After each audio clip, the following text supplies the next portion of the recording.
Hi guys, I'm going to show you my closet, which is basically my dressing room full of clothes that I have made, and I hope you like it. Okay, so this was a room that I basically turned into a closet. Um, we added this shelving rack, and it's still being put together, but this is like my happy space of where I just have all the clothes that I've made and just can do my makeup and look outside when I want, relax. And yeah, like this is just a beginning of clothes that I have made.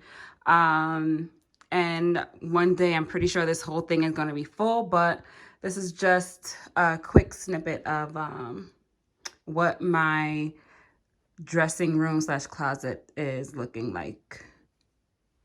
Pan around. This is the first dress that I have ever made using draping method. So I just draped the fabric on there. No pattern, no bought pattern. Like this is solely something that I designed and I'm pretty proud of it. So she stays on this mannequin as just a reminder of like what I can do and what my capabilities are. And that's it.